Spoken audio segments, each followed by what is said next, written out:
Channel. இப்போ நம்ம யாரை பற்றி பேச போறோம்னா, ஒரு திருட்டு குடும்பத்தை பற்றி தான் பேச போகிறோம். அந்த திருட்டு குடும்பம், ரவுடி குடும்பம் இதெல்லாம் இந்த பேர் யாருக்குன்னா, நம்ம போதைக்காரன், பொய்காரன், ஏமாற்றுக்காரன், இளவரசன். இவனுக்கு யார் இளவரசன் பேர் வச்சதுன்னு தெரியல. ஆனால் எந்த இடத்துலையுமே அந்த அந்த பேருக்கு தகுதியான இல்லை, உடையவராக கிடையாது. அப்புறம் அந்த அம்மா பொய்காரி, காயத்ரி என்கிற பொய்காரி. திருப்பி ஏன் இவங்களை பொய்காரி நான் சொல்கிறேன்னா, நான் ஒரு ஆடியோ மறுபடியும் ரிப்பீட்டாக போடுறேங்க. ஆல்ரெடி கேட்டிருப்பீங்க. இந்த ஆடியோ போட்டனால அவங்க குடும்பத்தில் குடும்ப உறுப்பினருக்கு பயங்கர கோபம் வந்துருச்சு. என்னை தரக்குறைவாக பேசியிருப்பேன். No problem, never ever give up. என்னை பற்றி அதை பற்றி டோன்ட் கேர். அதாவது நான் ஃப்ராடா, இவங்க அண்ணன் ஃப்ராடா? இந்த ஆடியோ ஃபஸ்ட்டு கேளுங்க, அதுக்கப்புறம் திருப்பி லைனுக்கு வரேன். சிஸ்டர் டாக்டர்கிட்ட பேசிட்டேன் நான். 15 பேக்கெட்டு 1000 ரூபாய் சிஸ்டர். 50 ரூபாய் கொரியர் சார்ஜ். 15 பேக்கெட் தான் 1000 ரூபாய் சிஸ்டர். இவன் 15 பேக்கெட் 2000 ரூபாய்க்கு வாங்குறான். இவனுக்கு ஒவ்வொரு பேக்கெட்டுக்கும் ஒரு பேக்குக்கும் 1000 ரூபாய் லாபம் நிற்கிது சிஸ்டர். 3000 ரூபாய் லாபம் நிற்கிது. கொரியர் சார்ஜ் 50 ரூபா தான் அவரே வாங்குறாரு. இவனும் அந்த ஊர் பக்கத்துல இருந்து தான் அனுப்புறான். கொரியர் சார்ஜ் 50 ரூபா. சரி 60 ரூபாயே வச்சுக்கோங்க, 100 ரூபாய் கூட வச்சுக்கோங்க கொரியர் சார்ஜ். அவனுக்கு ஒரு லாபம்னு ஒரு 200 ரூபாய் வச்சாலும் 1500 ரூபாய் கூட வாங்கலாம். ஒவ்வொன்றுத்துக்கும் 1000 ரூபாயும் 1000 ரூபாய் எக்ஸ்ட்ரா தான் வாங்குறான். அவன் இதனால சம்பாதிச்சிட்டு இருக்க சிஸ்டர். நீ என்னோடது வெயிட் பண்ணி போடுங்க. அவன் இன்னும் என்கிட்ட உண்மைகள் ஏதாவது சொன்னான்னா கண்டிப்பா மாட்டுவான்னு நினைக்கிறேன் சிஸ்டர். கேஸ் கொடுக்கலாமான்னு தான் யோசிக்கிறேன். இது ஏதாவது சைடு எஃபெக்டோ யாருக்காவது ஏதாவது உயிர் சேதம் ஆச்சுன்னா என்ன பண்ணுவாங்கன்னு எனக்கு சத்தியமா தெரில. இவன் நான் இல்லைன்ட்டு போறான். வாங்கிட்டு சாப்பிட்டுட்டு யாராவது செத்தாதான் இதுக்கு ஒரு முடிவு வரும்னு நினைக்கிறேன். ஆமாங்க, 2500 எக்ஸ்ட்ரா வாங்கினேன்னா என் வேலைக்கு எடுத்துட்டு போயிருக்கிறல்லங்க. ஒருத்தர் வேலைக்கு எடுத்துட்டு போனா அவங்களுக்கு கூலி வேண்டாமா? அவங்க சும்மா வீட்டில் எது செலவுகள் இருக்காதா சொல்றேன் நான். எங்கேயுமே ஹாஸ்பிட்டல் 1000 ரூபாய்க்கு எந்த ஹாஸ்பிட்டல்லையுமே கொடுக்குறாங்க. ஒரே முட்டை போய் வாங்குறதுக்கு அங்கே கிடைக்கிறதே இல்லை. சரிங்களா? நான் இன்னும் 2-3 பக்கம் சுற்றி அலைஞ்சு 1600 ரூபாய்க்கு நான் வாங்குறேன். சரிங்களா? ஒரு பேக்கெட்டு. உனக்கு உங்க ஆசை திருப்பி வாங்கிட்ட. சரியா? என்ன நம்பி வாங்குறவங்க எனக்கு ஃபோன் பண்ணி உன் வீடியோவெல்லாம் சொல்லித்தான் என்கிட்ட வாங்குறாங்க. நான் பார்த்தேன்னா, இருந்தாலும் நீங்க எனக்கு வாங்கி கொடுங்கன்னு சொல்லித்தான் கேட்கறாங்க. உன் வேலை என்னமோ அதை மட்டும் பாரு. திரும்ப நீ பண்ணிட்டு இருந்தீங்கன்னா கண்டிப்பா இதுக்கு ஃபீல் பண்ணுவ நீ. ஏமாத்தி ஒன்றும் வாங்கல, பொருள் கொடுத்துருக்குறேன். பொருள் கொடுக்காம விட்டாதான் ஏமாத்துறன்னு அர்த்தம். புரியுதா? நீ போய் பெட்ரோல் அடிச்சுட்டு போய் அலைஞ்சு திரிஞ்சு வாங்கிப்பாரு. அப்புறம் அந்த வலி வேதனை என்னன்னு உனக்கு தெரியும். உங்களோட காசை திருப்பி கொடுத்துட்டு வாங்கிட்டீங்களா? அப்புறம் என்ன பிரச்சனை உனக்கு? நான் அதில் கொரியர் சார்ஜுக்கு நான் சொல்லவே இல்லையே. இது இன்னும் நீங்களாக தான் பேசுகிறீங்க. நான் ஒரு வாய்ஸில் நான் பேசும்போது நான் என்ன சொன்னேன் உங்களுக்கு, ஓகேங்க நீங்கள் பெட்ரோலுக்கு கூட நீங்கள் எடுத்துக்கங்க. பெட்ரோலுக்கு நான் வந்துட்டு யாருமே வந்துட்டு பெட்ரோல் சார்ஜெல்லாம் போயிட்டு சும்மா வந்துட்டு யாரும் பண்ணி தர மாட்டாங்க. பெட்ரோல் கூட எடுத்துக்கங்கன்னு நான் அது ஒரு வாய்ஸில் நான் சொல்லியிருக்கேன். நான் அதாவது வந்துங்க, மருந்து வந்து அதுலேயே 1000 ரூபாய் தான். நீங்கள் வந்து சொல்கிறீங்கள ஃப்ளிப்கார்ட், அமேசான்லாம் வந்துட்டு எப்படி சாப்பிட்ணும், என்ன பண்ணணுன்றதெல்லாம் எதுவுமே மென்ஷன் பண்ண மாட்டாங்கன்னு. எல்லாமே தான் அதில் மென்ஷன் பண்ணியிருக்காங்க. ஒரு பிளாட்ஃபார்மில் வந்துட்டு ஒருத்தங்க ஒரு பிஸ்னஸ் சேல் பண்ணி போடுறாங்க அப்படின்னா அதோட சைட் எஃபெக்ட்ஸ் என்ன இருக்கும், அது எப்படி யூஸ் பண்ணணும், கஸ்டமருடைய ரிவ்யூஸ் அதில் எல்லாமே இருந்து நாங்கள் வாங்கி நாட்டு மருந்து கடையிலேயே நாங்கள் வாங்கியிருக்கோம். அவங்க தான் சொன்னாங்க, இந்த மருந்து நிறைய பேர் வாங்கிட்டு போகிறாங்கக்கா அப்படின்னு சொல்லி தான் சொல்லியிருக்கிறாங்க. ஆனால் வந்து நாட்டு மருந்தில் கூட இவ்வளோ ரேட் இல்லை. ஆனால் நீங்கள் ரொம்ப ரேட் அதிகமாக வைக்கிறீங்க. பண்ணுங்க, மக்களுக்கு வந்து நல்லது பண்ணுங்க, வேணான்னு சொல்லலை. அதிக காசுக்கு வச்சு சேல் பண்ணாதீங்க. எல்லாத்த கூட மன்னிச்சிடலாம். ஒரு டாக்டருடைய அனுமதி இல்லாம டாக்டருடைய ஃபோன் நம்பர் போட்டு எப்படி அவருக்கு டார்ச்சர் பண்ணி இருக்கிறீங்க. நான் பேசினேன், எல்லாமே பேசினேன். அப்புறம் லைசன்ஸ் வாங்குறது, ஜிஎஸ்டி வாங்குறது, எஃப்எஃப்ஐ சர்டிஃபிகேட்டு எல்லாமே நான் வாங்கியாச்சு. சரியா? முன்னால என்ன பண்ண முடியுமா? என்னை என்ன பண்ண முடியும் தெரியுமா? இந்த வீடியோ மட்டும்தான் போட முடியும். உட்காந்து டெய்லி உட்காந்து பேசி கண்டென்ட் கிரியேட் பண்ணி யூடியூப்ல ஏதாவது வருமானம்னு பார்த்துட்டு வீடியோ போட்டுட்டு உட்காந்துருக்க முடியும். வேற ஒன்றும் பண்ண முடியாது. புரியுதா? எல்லாத்துக்கும் ஆதாரம், எல்லாத்துக்கும் சட்டப்பூர்வமா என்னென்ன பண்ண முடியுமோ எல்லாம் நான் பண்ணியாச்சு. உனக்கு என்ன பிரச்சனை? இப்போ எதுக்கு எங்களை பத்தி பேசி வீடியோ போட்டு கேட்குற? உனக்கு என்ன பிரச்சனை? நான் வந்து கணக்கு கேட்கவும் தான் நீங்கள் வந்து உங்கள் மேலே தப்பு இருந்ததுனால தான் அந்த பணத்தை வந்து நான் திருப்பி தரேன்னு சொல்லி நீங்கள் திருப்பி கொடுத்துருக்கீங்க. இதே உங்கள் மேலே தப்பு இல்லாமல் நான் வந்து அந்த பணத்தை நான் கேட்டிருந்தா நீங்கள் ஃபஸ்ட்டு கொடுத்துருப்பீங்களா? சொல்லுங்க. அப்போ வந்து என்ன தெரியுமா பண்ணுறீங்க, இந்தியா வந்து வல்லரசு ஆகணும்னு சொல்கிறாங்கல்ல, என்ன இந்தியாவிலே வந்துட்டு குடியே இல்லாத குடிமகன்களாக வந்து மாற்றுங்க. அது இன்னும் சந்தோஷமாக இருக்கும். உங்களால் எல்லா குடும்பமும் சந்தோஷமாக இருப்பாங்க.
அந்த ஆடியோ நீங்கள் கேட்டிருப்பீங்க. அந்த ஆடியோவில் பல பேர்த்தை ஏமாற்றிக்கிறாரு. ஒரு ஆடியோவில் என்ன சொல்கிறீங்கன்னா, ஒரு பொண்ணு இவன் வந்து 2000 வச்சு விற்கிறாங்க, இவனை விடக்கூடாது அப்படிங்கிறாங்க. அப்புறம் நிறைய பேர்த்தோட உயிரில் விளையாடிட்டு இருக்கிறாங்க. அதாவது அந்த மருந்தோட விலை 1000 தான், ஆனால் 2000 மார்ஜின் வச்சு விற்கிறா. இதில் ஷிப்பிங் வேறு. ஷிப்பிங் பற்றி எதாவது தெரியுமா? முன்ன பின்ன கப்பலை பார்த்துருக்குறாரா அந்த போதைக்காரன்? இவங்களெல்லாம் இப்படி சொல்லும்போது கொந்தளிச்சு பேசுகிறாங்க. அப்புறம் அந்த அக்கா கிட்ட திருப்பி 2500 கொடுக்கும்போது, ஆமாங்க பெட்ரோல் அடிச்சுட்டு போகிறேங்க, எங்களுக்கு வேலை வெட்டி இல்லைங்க, எங்களுக்கு கூலி வேண்டாமா? கூலி வேணும்னா போய் மூட்டை தூக்கி உழைச்சி சம்பாதிக்கலாம், மக்களுக்கிட்ட ஏமாற்றி பிச்சை எடுக்கலாம், பிச்சை எடுக்கக்கூடாது. இதுதான் இவங்களோட பித்தலாட்டம். இதை நான் சொன்னதுனால அவங்க தங்கை ஆபாசமதிக்கு அவ்வளோ உக்கிரம், கோபத்தின் உக்கிரம், அநாகரிகமான பேச்சு. அதாவது கிழட்டு பழையிலே கல்யாணம் ஆகலை, அதை பார்த்து ரசிச்சிருப்பாங்க அவங்க ஆடியன்ஸு. நோப்பே ஒரு 9000 வியூஸ் போயிருக்கு, ஒன்றும் பிரச்சனை இல்லை. எனக்கு கல்யாணம் ஆனேன்னா ஆகாட்டி என்ன, நான் கிழடனா இருந்தேன் என்ன, இருந்தால் என்ன, இல்லாட்டி என்ன, இந்த மாதிரி எதுக்கு பார்க்குது நிறையா. இவங்க வீட்டில் எல்லாருமே குமரன் தான்.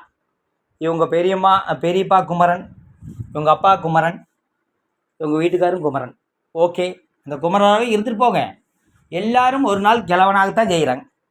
அதை விட்டு போட்டு நான் கல்யாணம் பண்ணுறது ஏன் இஷ்டம், எப்போ வேணால் நான் கல்யாணம் பண்ணுவேன், எனக்கு ஆறு பொண்ணு தட்ட சொல்லலை, எனக்கு பொண்ணும் கொடுக்க வேண்டாம், அது எப்படி பொண்ணு இருக்கிறன்னு நான் பார்த்துக்கிறேன்.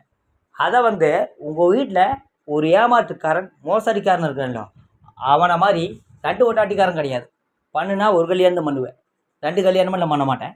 அதை பற்றி பேசுறதுக்கு துப்பு இருக்குதா? மண்ணை ஏமாற்றுக்கார அதை பற்றி பேசுறது துப்பு இருக்குதா? துப்பு இல்லையிலோ. அப்போ அடுத்தவங்களுக்கு அட்வைஸ் பண்ணக்கூடாது. அப்புறம் எங்கள் வீட்டு பெண்ணுங்களை தரக்குறைவாக பேசுகிறாங்க, அப்புறம் சக்தி வேலை என்ன தரக்குறைவாக பேசுகிறாங்க. நம்ம ஒரு பொங்குது, அதுக்கு ஒரு எக்ஸ்பிளைன் தரேன். சக்திவேல் என்கிற உத்தமர், நியாயமானவர், நல்லவர், வல்லவர். அவர் சில நாட்களுக்கு முன்பு என் சேனலுக்கு கமெண்ட் பண்ணியிருப்பார், ஸ்க்ரீன்ஷாட்டில் போடுற பார்த்துக்குங்க. பொய்யார, பொய்யிழிப்புக்காரி, நைட்டிங்கோல் அம்மையார் இதெல்லாம் சொன்னது அந்த ஆபாசமதியோட அண்ணிவே. அப்போ தெரியல இந்த அம்மாவுக்கு, தப்பாக தெரியல. அப்புறம் அவங்க அம்மாவுமே தங்கையுமே ஒரு சேனலுக்கார வந்திருந்தாங்க, சப்ஸ்கிரைப் பண்ணுன்னு ஒரு வீடியோ போட்டிருப்பாங்க. அந்த சேனலில் மக்கள் பொழப்பு, அந்த சேனலில் ஊமாண்டி, அதாவது விளக்கண்ணை தேய்ச்சிட்டு இருக்கிற யாரை சொல்கிறாங்கன்னா பெண்களை. இதை சொன்னவர் சத்தியவேல் என்கிற உத்தமர். அப்புறம் சில நாட்கள் முன்பு இளவரசர் தேங்காய் ஒடிச்சிருப்பார், அந்த தேங்காயை விமர்சனம் பண்ணியிருப்பார். அதுக்கு இளவரசர் நீ எல்லாம் சோறு தான் திங்கிறியா அப்படின்ட்டு இருப்பார். யார்? சக்திவேல் என்கிற உத்தமர், நல்லவரை. அப்போது அவங்க இளவரசனோட சேனலில் போய் சக்திவேல் பழக்கப்பட்டான், நசக்கப்பட்டான், நிறைய பேர் கமெண்ட் போட்டிருந்தாங்க. அப்போது நம்ம அவங்க உட்காந்து பார்த்து ரசிச்சுட்டு இப்போ இந்த அம்மாவுக்கு கமெண்ட் பண்ணியிருக்கிறாரு, தப்பில்லை. எனக்கு இதுக்கு வயிறு எரியுது. கமெண்ட் பண்ணுறதுக்குமோ பண்ணாததுக்கும் டிஃப்ரென்ஸ் சொல்கிறேன். ஒரு வெள்ளை பேப்பர் கொடுக்குறீங்க, இதில் கொஞ்சம் எழுதி கொடுன்னா கொஞ்சம் கை வலிக்கு ரிஸ்க் இருக்குது. எழுதி கொடுக்காம இந்த வெள்ளை பேப்பர் ஒரு 5 நிமிஷம் வச்சுட்டு திருப்பி நாம் கொடுத்தான்னு வச்சுங்க, அது ஈஸி. அதுதான் கமெண்ட்டு. கமெண்ட் பண்ணால் கொஞ்சம் கஷ்டம், கமெண்ட் பண்ணாமல் அப்படியே விட்டால் அது ஈஸி. இதே டிஃப்ரெண்ட்டு. அப்புறம் அண்ணா என்ன சொல்லிக்கிறாரு, மறப்போம் மன்னிப்போம். இதை நான் எது சொல்கிறேன்னா, ஒரு சேனலில் நம்ம திட்டி வீடியோ போட்டால் அவங்களுக்கு நாம் லைக் கொடுக்கலாம், சப்ஸ்கிரைப் பண்ணலாம், அவங்களுக்கு கமெண்ட் பண்ணலாம். ஆனால் அவங்கள இவங்க என்ன சொல்கிறாங்கன்னா, யாரை கேட்டு நீங்கள் வீடியோ போடுறீங்க, யார் கேட்டு லைக் கொடுக்குறீங்க, எனக்கு இதுக்கு நீங்கள் விளக்கம் கொடுக்கணும் அப்படிங்கிறாரு. இந்த அம்மா என்ன யூடியூப் ஓனரா? இவங்க என்ன யூடியூப் ஓனரா? இவங்க 2 பேர்த்து குடும்ப சொத்தா யூடியூப்பு? இப்போ பல பேர்த்த தரக்குறைவாக பேசிக்கிற அப்படிங்கிறாங்க. இவங்களை யாரும் தரக்குறைவாக பேசுனது இல்லையா? அதுக்கும் எக்ஸ்பிளைன் பண்ணுறேன். சாதாரண ஒரு பெண் ரகு பிரியா, அந்த பெண்ணை இளவரசன் கடுமையான கெட்ட வார்த்தை, கேவலமான கெட்ட வார்த்தை, அந்த பொண்ணு ஒரு கமெண்ட் தான் பண்ணியிருப்பு, ப்ரொமோஷன் காசு வாங்குறீங்களான்னு. அதுக்கு கேட்கக்கூடாத கெட்ட வார்த்தை பேசியிருக்காங்க. யாரை? பெண்ணை. அப்போ இந்த அம்மா எங்கே போச்சு? அப்போ ஒரு பெண்ணை தானே கெட்ட வார்த்தை பேசுகிறாங்க. ஒரு பெண்ணுக்கு பெண்ணு தானே ஆதரவு கொடுக்கணும். அப்போ எங்கே போச்சு? அப்போ இவங்கள பேசினா மட்டும் குத்தம், இவங்க அடுத்தவங்கள பேசினா மட்டும் இவங்களுக்கு அது நியாயம். எப்படின்னு பார்த்துக்குங்க. கோபத்தின் உட்கர வெளிப்பாடு தான். அப்புறம் நான் ப்ராடா இல்லை உங்கள் அண்ணன் ப்ராடா? உங்கள் அண்ணன் ப்ராடுங்கிறதுக்கு பல ஆதாரம் இருக்குது. டாக்டரே சொல்லிக்கிறாரு. நான் யாராச்சுக்கிட்ட ஒருத்தங்கிட்ட ஏமாத்தினேன்னு நீ ப்ரூவ் பண்ணிட்டீங்கன்னா நான் 2 லட்ச ரூபா அப்போவே தரேன். அப்புறம் உங்கள் காயத்ரி அம்மையாரை பொய்காரின்னு இப்போவும் நான் சொல்லுவேன். ஏன்னா இப்போவும் மற்ற பிஸ்னஸ் தான் பண்ணியிருக்கிறாங்க. ஆனந்தா சித்தாங்கிற இடத்துல தான் இப்போ வாங்கிட்டு இருக்கிறாங்க. வாட்ஸ்அப் வாங்க. ஆனால் வீடியோவில் சொல்ல மாட்டார். ஒரு உண்மையான ஆண்மகனாக இருந்தால் அதனோட விலை 1000 ரூபா தான். எங்கே சொல்லுங்க வாக்கா. அதெல்லாம் சொல்ல மாட்டாங்க. இவங்களை பற்றி பேசும்போது தரக்குறைவாக பேசினாங்க. அப்புறம் இவங்க அம்மாவை கிளவி நான் சொன்னேன். எதனாலேன்னா அந்த சக்திவேல் எனக்கு ஒருத்த மாதிரி என் சேனலுக்கு வந்து இரும்பு பெண்மணின்னு சொல்கிறாரு. நான் ஒரு ஏடிஎம்கே மெம்பர். இரும்பு பெண்மணினா புரட்சி தலைவர் அம்மா ஜெயலலிதா. அதுக்கு இந்த ஆபாசமதி என்ன சொல்லியிருக்குன்னா, ஜெயலலிதான்னு தான் சொல்லுவாங்க. ஒரு கொஞ்சம் கூடி நாகரிகமெல்லாம் வயசு வித்தியாசம் பார்க்காம சின்ன குழந்தை வரை பெரியவங்க வரைக்கும் அம்மான்னு தான் சொல்கிறாங்க. ஏடிஎம்கே மெம்பர் முன்னாடி போய் அந்த பேரை சொல்லுங்க பார்க்கலாம். இப்போ இருக்கிற முன்னாள் அமைச்சர்களே சொல்ல மாட்டாங்க. புரட்சி தலைவர் அம்மான்னு தான் சொல்லுவாங்க. அதனால் தான் அவங்க அம்மாவை கிளவின்னு சொல்லியிருந்தேன். அப்புறம் அவங்க அம்மாவை நிறைய இடத்துல விமர்சனம் பண்ணியிருக்கேன். இளவரசன் எந்த தப்பு பண்ணாலும் கேட்க மாட்டேங்கிறாங்க, இவங்க பல கோயிலுக்கு போகிறாங்களங்க, கேட்க வேண்டியதானோ, அடுத்தவங்களுக்கு அட்வைஸ் பண்ணுறாங்கன்னு விமர்சனம் பண்ணேன். இப்போ நானே பல சேனலுக்கு கமெண்ட் பண்ணியிருக்கிறேன். நான் இல்லைன்னு சொல்லி இவங்கன்னு புதுசாக சொல்கிறாங்க. நான் பல சேனலுக்கு கமெண்ட் பண்ணியிருக்கிறேன். பல சேனலுக்கு கமெண்ட் எதிர் கமெண்ட் நிறைய பண்ணியிருக்கிறேன். இல்லைன்னு சொல்லியே, மறுப்பதற்கு இல்லையே, நானே ஒத்துக்கிறேன். ஆனால் அந்த சக்திவேலுங்கிற உத்தமர் என் சேனலில் என்னென்ன கமெண்ட் பண்ணிக்க நீங்கள் போய் பாருங்கள். அப்போ இந்த அம்மா பொங்குல அவரை பற்றி சொல்லும்போது மட்டும் பொங்குது. இதுதான் நியாயம், நேர்மை, இவங்களோட நேர்மை. அப்புறம் நான் கல்யாணம் என்ன பண்ணாட்டி இவங்களுக்கு என்ன, நோ ப்ராப்ளம், அது ஏம்பாடு, அது நான் பார்த்துக்கிறேன். இவங்க அண்ணனை மாதிரி தண்டு கொண்டாட்டிக்காரன் நான் கிடையாது. அதை சொல்கிறக்கு இவங்களுக்கு வக்கு இருக்குதா? கிடையாது, நல்லாவே தெரியும். அப்புறம் பொய்காரின்னு ஏன் உங்களை சொல்கிறேன்னா, லைவ் வீடியோ சொல்லியிருப்பார். ஆனால் உங்களை வீடு காலி பண்ணி சொல்லியிருப்பாங்க. எப்போ காலி பண்ணுறேன்னு கேட்டதுக்கு நாங்கள் அது கண்டென்ட்டுங்க அப்படிங்கிறாரு. எத்தனை? 75,000 வியூஸ் போயிருக்கு. அப்போ 75,000 பேர்த்த ஏமாற்றிக்கிறாங்க.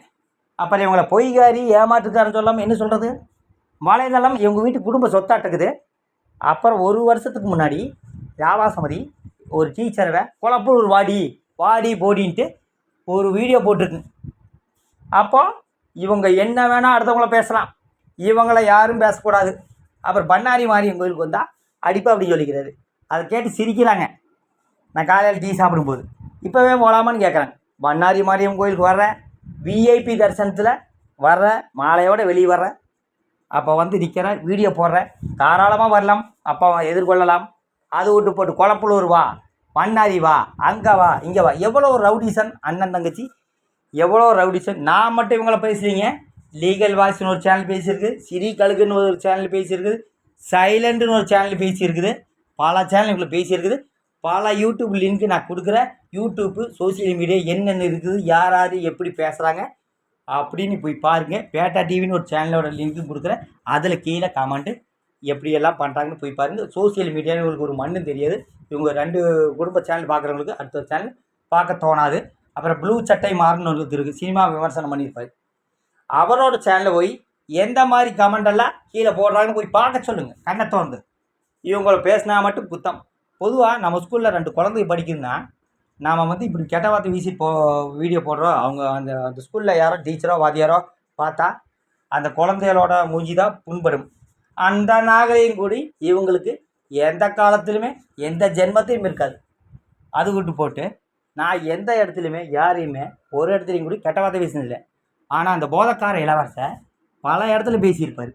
மளிகை கடையில் கெட்ட வார்த்தை பேசுறது, லைவ் வீடியோவில் மிட் நைட்டில் அதாவது மது பாட்டில் கையில் காட்டுறாரு, வாயில் சிகரெட்டு பற்ற வைக்கிறாரு, பல யூடியூப்பருக்கு கெட்ட வார்த்தையில் திட்டுறாங்க. அப்போ நீங்கள்லாம் வந்து படுக்கிறதுக்கு வரியா அப்படின்னு யார் கேட்டிருப்பாருன்னா, அவன் போதக்கார அண்ணன் இளவரசன். அவங்க அண்ணன் என்ன வேணால் பேசலாம், அவங்க அண்ணன் எவனை வேணால் திட்டலாம், அது தப்பு இல்லை. நாம் பேசும்போது மட்டும் எங்களை தரக்குறைவாக பேசிட்டீங்களா, அவங்கள தரக்குறைவாக பேசிட்டீங்களா அப்படின்ட்டு சொல்ல போகிறாரு. சொல்லிகிட்டே இருக்கிறது. இவங்க அண்ணன் நேர்மையானவராக இருந்தால் என்ன பண்ணணுன்னா, இவங்க வீட்டு நேராக வரணும், அந்த 2 குழந்தை மேலே அடித்து சத்தியம் பண்ண சொல்லுங்கள், எங்கள் அண்ணன் எந்த தப்பும் பண்ணலிங்க, யாரை ஏமாத்தலைங்க. அது எந்த ஜென்மத்திலையுமே எந்த காலத்திலையும் நடக்காது. இவங்கள பற்றி பேசும்போது மட்டும் கொந்தளிக்க. என்ன இந்த கொந்தளிப்புக்கு என்ன காரணம், இவங்க அண்ணனோட பித்தலாட்டங்களை நான் வந்து எல்லா மக்களுக்கும் தெரியப்படுத்திட்டு டாக்டரோட நம்பர் போட்டேன். டாக்டரே சொல்லிட்டாரு 1000 ரூபா. டாக்டரே இலவசனுக்கு நல்ல ஒரு பேர் கொடுத்துக்காரு. அவன் சரியான குடியாருங்க, ப்ராடுங்க, வந்து மக்களுக்காக சேவை பண்ணுறதுக்கு தான் வாங்கிட்டு போகிறாரு அப்படின்னாரு. இப்போ வந்து டாக்டர்கிட்ட வாங்குறதில்ல, அங்கேயும் போக முடியாது. ஆனந்த சித்தா அங்கே தான் வாங்கிட்டு இருக்கிறாரு. இலவசம் ஒரு இடத்துக்கு போனால் அந்த இடத்துல குழி பறிச்சு விட்டு அடுத்தவனுக்கு காலி பண்ணுறதா இலவசனோட வழக்கம். நல்ல வழக்கம் எந்த காலத்துக்கும் கிடையாது. இந்த குடும்பத்துக்கு எந்த காலத்துலையுமே அநாகரிகம் தான். நாகரிக பேச்சுக்கே இடமில்லை.